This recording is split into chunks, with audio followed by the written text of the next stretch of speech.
Olá, pessoal. Esse é mais um episódio da série que está sendo gravada aqui no Instituto Jones dos Santos Neves, em parceria com a AGE e com a UFES, para que a gente possa falar sobre a água, né? No contexto de um evento que vai acontecer aqui no estado do Espírito Santo, em novembro, entre os dias 23 e 25 de novembro, que é o Simpósio Brasileiro de Recursos Hídricos. Esse simpósio é organizado pela ABR Hidro, que está envolvida em todo esse processo aqui, dessa gravação e desses podcasts, que está fazendo com que a gente traga temas importantíssimos à discussão. Eu sou Pablo Jabor, diretor de estudos e pesquisas do Instituto Jones dos Santos Neves, e estou aqui na presença de dois ilustres convidados, duas referências nacionais. Aqui ao meu lado, o professor Neival Costa Reis Júnior, professor da Universidade Federal do Espírito Santo, uma das nossas referências aqui no que diz respeito às mudanças climáticas, uma das personalidades aqui do Estado que vem contribuindo muito nas discussões de interdisciplinaridade que envolvam essas questões climáticas e coordena o nosso mais importante programa do governo, do Estado, relacionado ao enfrentamento às mudanças climáticas. Já coordenou o plano de descarbonização e agora está coordenando o plano de adaptação às mudanças climáticas. Muito obrigado, professor Neival, pela presença aqui. E está aqui com a gente também, de forma online, o professor Walter Colichon, que é o professor titular da Universidade Federal do Rio Grande do Sul, uma das referências em todas as grandes modelagens, os grandes modelos hidrodinâmicos que são utilizados aí no Brasil e também no mundo, né? E também tem excelentes contribuições aí no que diz respeito ao entendimento de como as mudanças climáticas aí tá afetando, de certa forma, né, o nosso ambiente, o nosso Brasil. Tá? Então, muito obrigado pela presença de vocês dois aqui com a gente. Para nortear essa nossa discussão, a gente vai falar, né, sobre as questões climáticas e como é que elas podem transformar, né, como a gente cuida da água e a relação da água com essas questões de enfrentamento climático. Eu vou começar com o professor Walter, professor Neival, para que a gente possa já começar a trazer esse contexto aí e para que ele possa falar um pouco da importância da modelagem nesse aspecto, né, nessa questão toda. Obrigado, professor Walter.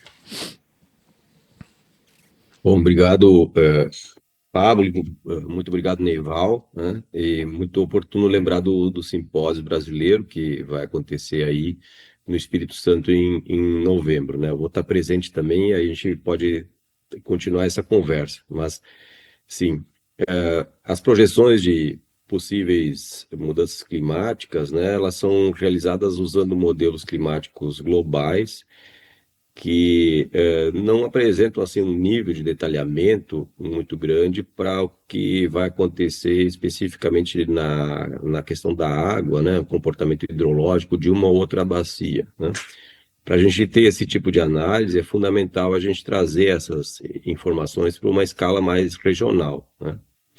E isso é um trabalho que a gente tem feito, né, em muitos locais aqui no Brasil e recentemente também e em escala de América do Sul, em escala continental, a gente gerou resultados com uma metodologia consistente, coerente entre as diferentes regiões, sobre o que vai acontecer, por exemplo, com a chuva média anual, sobre as chuvas intensas e também sobre a resposta das bacias hidrográficas a essas alterações climáticas. Então, quanto que vai alterar a vazão, quanto que vai alterar a vazão média, quanto que vai alterar a vazão nos meses em que a vazão é mais baixa, aquela vazão que é mais necessária assim, para conhecer, por exemplo, a disponibilidade da água em períodos críticos, e também para o outro extremo, quanto que vai aumentar a vazão nos períodos de cheia, né? Então, as vazões máximas também, se vai aumentar, se vai diminuir, como é que vai ser alterado essa vazão. Isso se faz através de uma ferramenta que é a modelagem hidrológica, né? Então, nessa etapa, a gente traz a contribuição desse sistema, né, de modelagem hidrológica e dessa análise de resultados. Com tantas informações que hoje a gente tem disponível, modelos e resultados de projeções, né?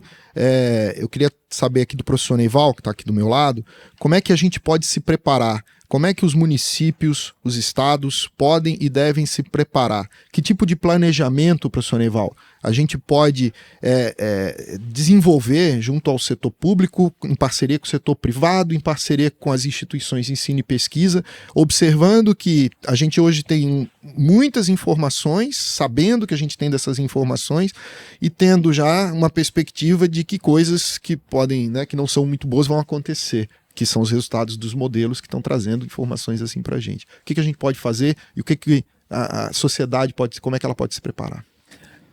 Na verdade, eu acho que a gente está vivendo um momento de transformação muito importante, né? A gente sempre ouviu muito que a universidade é muito distante da sociedade, que a gente está afastado, a nossa geração de conhecimento muitas vezes está desconectada do que a sociedade realmente está precisando.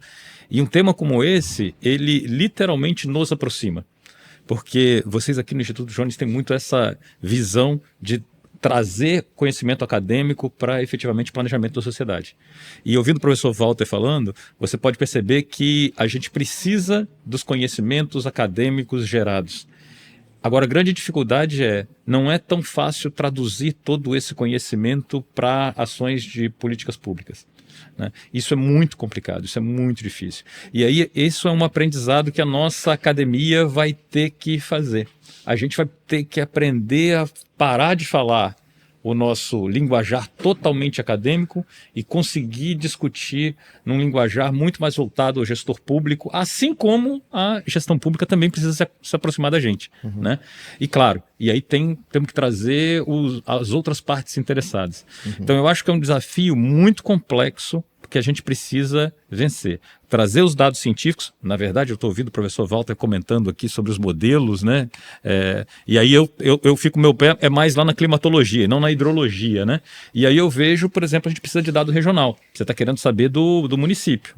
Quando a gente pega um modelo desses climatológicos globais, esse do IPCC, lá do CEMIP, e vai olhar como ele prevê o município, quando a gente está num estado fininho como o nosso, né? Que assim, Estado pequeno. Exatamente. Se a gente pegar, ele tem o quê? No modelo climatológico global, ele tem 2 células ou 3 células.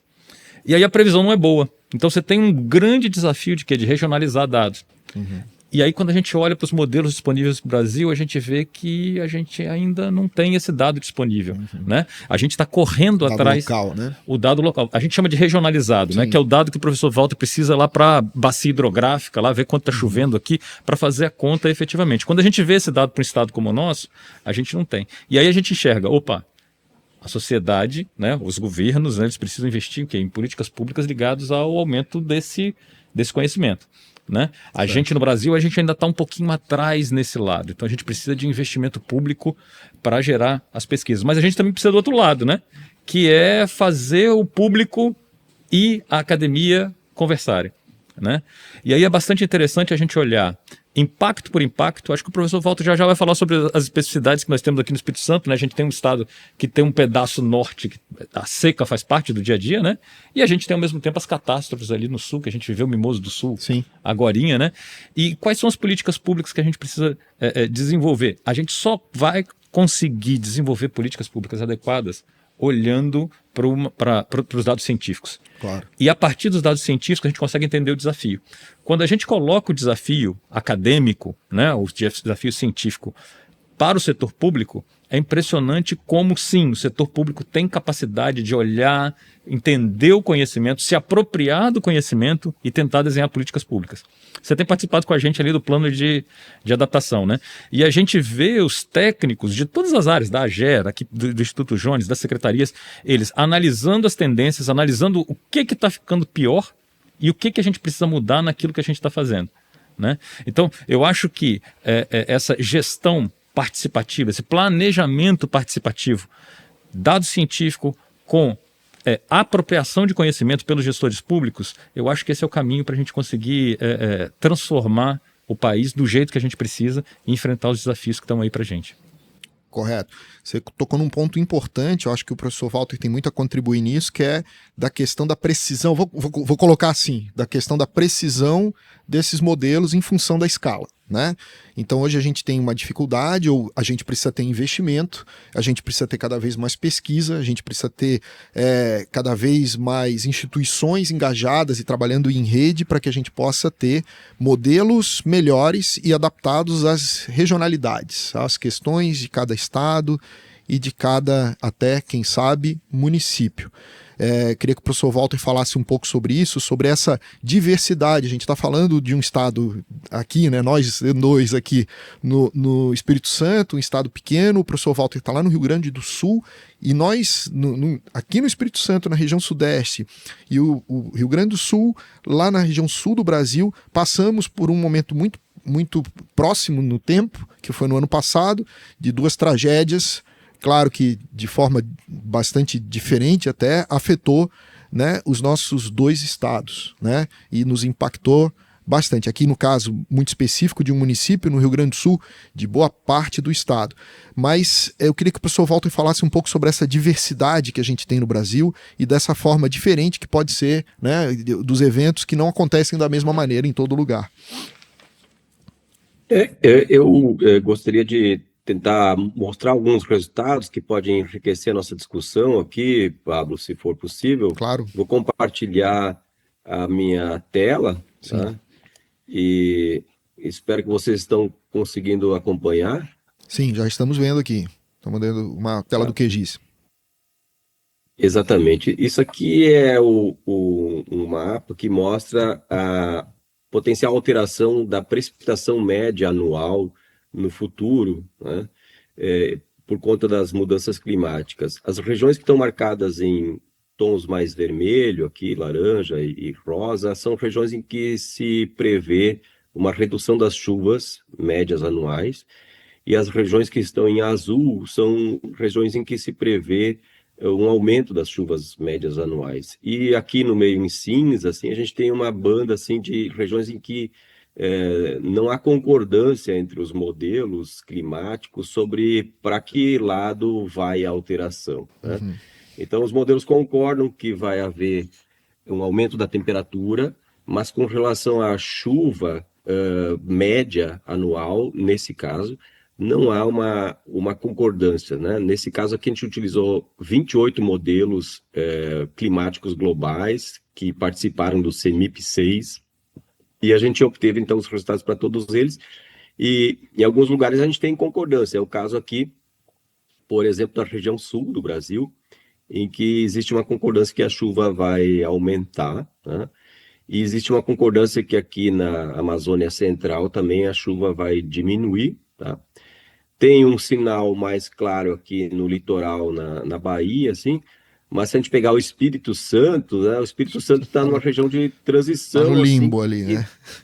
Parece que vai mais para onde que a gente teria uma diminuição da chuva, principalmente no norte do estado, mas talvez no sul, assim, é uma região meio de transição. Mas isso é com relação às chuvas médias, né? E a gente obteve outros resultados, por exemplo, referentes às chuvas intensas. Então, as chuvas intensas mais raras, né, elas têm esse tipo de comportamento aqui. Isso é uma chuva de um dia de duração, tá? O quanto que ela aumenta ou diminui. E aí o sinal é um pouquinho diferente. Praticamente a gente tem aumento em todos os lugares. Então, embora, por exemplo, no centro da Amazônia, que a gente vai ter uma redução da chuva total do ano, aqueles dias com chuva mais intensa, a intensidade da chuva vai aumentar, né? E mesmo aqui na região do Espírito Santo, né, a projeção é que, como está azul aqui, significa que vai ter um aumento da chuva intensa de um dia de duração, né? A gente acredita que possivelmente para durações menores, né, às vezes a gente tem alagamentos em áreas urbanas causados por 4, 5 horas de chuva, é suficiente para fazer alagamentos em algumas áreas de bacias menores. Muito bem. Para essas chuvas de duração mais curta, a gente não tem resultados tão confiáveis assim, mas se acredita que pode ser um impacto ainda maior do que esse que a gente está observando para um dia, né? O que a gente fez foi um trabalho muito intenso, também com aporte e suporte da Agência Nacional de Águas, foi transformar isso também numa estimativa de quanto que vão mudar as vazões, tá, de máximas dos rios, tá? E aí a gente tem esse quadro aqui, que também é relativamente complexo, né? A gente tem nas regiões laranja e vermelho aqui, regiões que as vazões máximas dos rios vão diminuir, tá? Isso inclui, por exemplo, o Xingu aqui fortemente, o rio Tapajós também, o rio Paraguai aqui. E na região sul a gente tem em verde e tons de azul os rios que os modelos concordam, quando a gente aplica esses modelos climáticos no modelo hidrológico, há uma concordância dos resultados que as vazões máximas elas vão aumentar, né? Isso acontece mais ou menos do limite entre São Paulo e Paraná, que é o rio Paranapanema, para o sul até o Uruguai e parte da Argentina, né? Uhum. A gente tem esse sinal. E também tem um pouquinho desse sinal aqui no Nordeste, né? Mas aqui no Nordeste a gente tem uma situação mais complexa, talvez no litoral, uma projeção de redução das vazões máximas e mais para a área aqui do Ceará, talvez um pequeno aumento. E novamente aqui eu vou destacar o que seria aqui o Espírito Santo, né? A gente tem uma situação aqui, eu vou desligar o mapa de trás, a gente tem uma situação que está em cinza, que significa os modelos não concordam completamente entre si sobre o que vai acontecer no Espírito Santo em termos das vazões máximas desses grandes rios, né? Possivelmente as vazões máximas dos pequenos rios, córregos em áreas urbanas, elas vão aumentar por conta desse aumento das chuvas intensas, né? Mas nos grandes rios, que a gente obteve resultados nessa análise aqui, não tem um sinal claro, por isso que está marcado em cinza aqui, embora indo mais para o norte aqui, o sinal é de diminuição das vazões máximas, tá? E por fim... desculpa interromper, professor Walter, mas que é o que a gente tem observado aqui no nosso maior rio, que é o Rio Doce. Uma diminuição da vazão. Exatamente, né? E aí a gente tem também a alteração das vazões mínimas, tá? Eu peguei aqui as vazões mínimas em agosto, setembro, outubro, que é um período crítico, né, em termos de vazões baixas, né? A situação que a gente está passando agora, né? Ainda não começou a chover, aquelas chuvas de verão, então a gente tem essa realidade aqui. Eu vou dar um zoom novamente no continente inteiro, né? E o que a gente observa é que nessa época do ano, muitos rios na América do Sul inteira vão passar por uma redução da vazão, e isso inclui o Espírito Santo, né? O Doce aqui, mas também os rios menores, todos com redução das vazões mínimas. E isso é uma informação muito importante, porque isso aqui é disponibilidade de água no período mais crítico, né? E há uma indicação bastante consistente, né, com concordância entre diversos centros de previsão do que vai acontecer com o clima no futuro, de que as mudanças climáticas vão resultar numa diminuição da vazão, tá, desses rios nas situações mais críticas no futuro, né? Sim. E considerando então assim, né, um cenário de que a gente já tem, ainda que tenha alguma discordância entre os diversos modelos, mas a gente já consegue entender, e ainda que precise também muito investimento e pesquisa para que a gente melhore essas projeções, essas previsões, a gente já sabe que precisa se preparar, né? E o que de fato a gente hoje já tem e está fazendo, professor Neival? O que o senhor acha que está sendo feito e como é que isso está sendo feito? Vamos falar do caso nosso aqui do Espírito Santo, né? Quais são as iniciativas que podem estar nos preparando para esse cenário? Eu acho que nacionalmente diversos estados têm tomado as suas medidas, né? A gente tem trabalhado com o pessoal lá de Pernambuco também, que está atuando na mesma direção nossa aqui do Espírito Santo, né?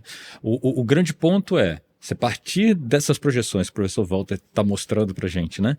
E entender quais são as medidas que efetivamente o Estado precisa fazer. E aí são dois níveis, né? Que aí é bastante importante a gente ter essa proporção. Primeiro, a gente tem que pensar nas medidas mais amplas. Aí eu preciso mexer aqui no meu programa de reflorestamento, por exemplo. Eu preciso mexer no meu programa de uso racional da água. O que eu vou precisar fazer? Aqui no Espírito Santo a gente tem o Fundo Cidades, não é isso? Onde o governo do estado repassa dinheiro para os municípios para fazer obras relacionadas à adaptação a mudanças climáticas. Da onde vem esse dinheiro? Vem do Fundo Soberano, que é um dinheiro que veio do royalties do petróleo. Quer dizer, faz todo sentido, né? Muitos estados têm outros mecanismos, né? Mas o importante aqui é o município precisa saber o que fazer, porque quem faz as obras efetivamente, a nível municipal, de drenagem, por exemplo, né, de contenção de encostas, de fato é o município. Então o município precisa saber fazer. Mas o município saber fazer é algo muito complexo quando a gente está falando de municípios muito pequenos, né? 20, 30 mil habitantes, conta quantos funcionários tem trabalhando na prefeitura. Então, é o tipo de ação que é necessária a nível municipal, porém, se o Estado não agir para catalisar a mudança, a coisa não vai acontecer. E eu acho que esse é o momento que a gente tem que fazer. A gente ainda não está no momento de ação total dos municípios. Os estados não estão preparados para isso. O governo federal está se organizando, você vê uma série de programas aparecendo, cidades resilientes, né? Começando a querer capacitar os municípios, mas os estados precisam se movimentar. Na verdade, a ideia dos entes federativos, né, aquela responsabilidade concorrente, ela fica muito clara para a gente. A literatura mostra que qualquer plano de adaptação ele precisa envolver os múltiplos níveis, né? Por quê? Porque sempre vai ter a ação do município, a ação do estado e a ação federal. O que os entes precisam entender é que, por exemplo, aquilo que é dever do município pode ser dever do município, mas os municípios pequenos não têm capacidade para fazer. Os grandes talvez consigam. Eu falo talvez porque a gente tem observado isso, né? Que muitas vezes não tem o conhecimento, não tem toda a equipe montada, mas os estados têm um poder importantíssimo nessa gestão, né, na construção desse sistema. O federal com financiamento, políticas públicas de grande porte, os estados com as suas políticas indutoras para os municípios. Fornecer mão de obra, fornecer conhecimento, fornecer apoio à infraestrutura. Isso é muito importante. E, claro, chegar no outro ponto, né, que é a base, efetivamente, né, trazer essa cultura de adaptação para dentro dos municípios. E que isso se torne uma política não de um governo em específico, mas de Estado, uma política permanente, né? Algo que a sociedade precisa cobrar. E aí voltamos àquela questão inicial da parte que o senhor mencionou, da participação mais ativa da sociedade, de uma transformação da linguagem e da comunicação, né? Exatamente. Transparência e comunicação. Pensa o seguinte, se você faz nossas partes interessadas, né? Comunidades, prefeituras, Federação das Indústrias, Federação da Agricultura, se você envolve esses setores na construção do plano, deixa de ser o plano do governo atual. Exato. Ele passa a ser um plano da sociedade. Foi bastante interessante quando a gente construiu o nosso plano de descarbonização, a gente, no final do plano, a gente ouvia a Federação das Indústrias falando o nosso plano. Porque, na verdade, é isso, é o nosso plano, é o plano do Estado, não é o plano do governo. E aí, quando troca o governo... Não é o plano da universidade, não é o plano do governo, é o plano de todos. Exatamente. E aí fica mais fácil cobrar, a gente troca de governante... E tem que cobrar dos novos Exatamente. também. Por quê? Porque é um plano que fizemos juntos, não é verdade? É isso aí. E como é que está no Rio Grande do Sul, professor Walter? Depois de toda aquela tragédia histórica aí, quais foram as lições aprendidas? E para a gente já finalizando aqui, o papo tá ótimo, né? Essa conversa é muito, muito importante, está sendo excelente aqui para a gente. Como é que está sendo isso aí? Né? O que ficou de aprendizado e de legado depois dessa tragédia aí que devastou parte do estado? Foi uma lição muito dura, né, que a gente passou aqui. A gente passou em grande parte do estado a pior enchente da história, né? Uma história que em alguns lugares remete a quase 200 anos, né? O Rio Grande do Sul é uma área que foi colonizada há menos tempo, né? Não é tão antigo como outras partes do país, né? Então a história é um pouco mais curta, mas dentro do horizonte de história que a gente tem informações, em muitos rios foi o pior evento da história, né? Atingiu uma população muito grande diretamente, a gente teve por volta de 800 mil pessoas desalojadas, né? E então um evento que foi muito marcante pela dimensão que teve também dos impactos econômicos, né? E ele não aconteceu sozinho, a gente teve cheias anteriores em 2023, que foram bastante impactantes. A gente aqui no Rio Grande do Sul também vinha sofrendo com problemas de estiagem, né, secas anteriores. Isso afetou boa parte das safras, né, agrícolas nos últimos anos, né? Então, a gente tem tido vários impactos, né?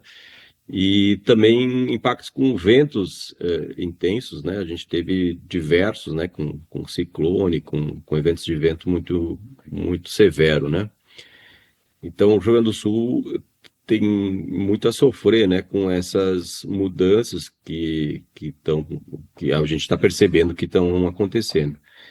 O que esse evento trouxe, me parece, foi um convencimento das pessoas de que tratar desse tema é muito importante, né? Vejam que é coerente com as projeções que se fazem. Eu não estou dizendo aqui que essa cheia que aconteceu em 2024 é uma prova de que as mudanças climáticas estão acontecendo, mas é coerente com o que se projeta para o futuro, né? Então, nos leva a pensar profundamente, né? Acredito que houve alguns avanços, né? Uma coisa que eu poderia citar é uma nota técnica com recomendações sobre critérios que deveriam ser utilizados para projeto das obras na reconstrução da infraestrutura aqui no Rio Grande do Sul. A gente produziu com base nesses resultados que eu acabei de mostrar aqui para vocês. Então, trazendo o que o Neival levantou, a questão de trazer o conhecimento da universidade diretamente para o uso público, né? Isso foi muito importante. Essa nota técnica com critérios, né, recomendados, ela passou a fazer parte dos editais, né, na reconstrução de pontes, por exemplo, né? Uhum.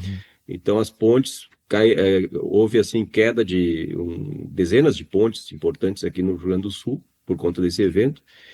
Quando foram reconstruir, já se utilizou um critério mais restritivo, procurando levar em conta esses eventos extremos e potencial mudança climática. Então, algumas pontes já foram construídas mais altas e com um vão mais amplo do que havia antes, para evitar que nos próximos, sei lá, 40, 50 anos, essa ponte venha a cair de novo, né? E também com relação a estradas, infraestrutura de estradas, e acredito também no setor de barragens, vai ser necessário levar esses critérios em conta, né? Então, algumas coisas avançaram, né?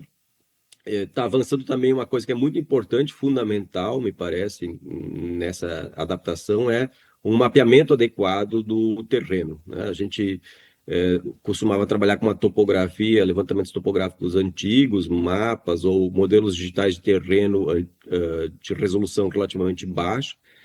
E aqui está sendo encaminhado, então, esse levantamento que a gente vai ter modelo digital de terreno de grande acurácia, com um método de resolução aproximadamente, que vai permitir avançar bastante nessa questão da adaptação. Isso é fundamental. Tá certo. Gente, infelizmente a gente vai ter que encerrar essa nossa conversa, mas a gente quer fazer um convite. Vocês já vão participar, certamente o professor Walter vai vir aqui para o estado e a gente vai poder conversar e continuar, né, esse papo quando a gente estiver no simpósio. Então eu queria convidar todo mundo para estar presente no simpósio, o 26º Simpósio Brasileiro de Recursos Hídricos, será realizado aqui no Espírito Santo entre os dias 23 e 25 de novembro. Obrigado por vocês dois estarem aqui, essa aula que a gente teve hoje. E é isso aí, tá bom? Obrigado por todos. Valeu. Obrigado pelo convite. Obrigado, Jones. Obrigado, Neival. Um abraço.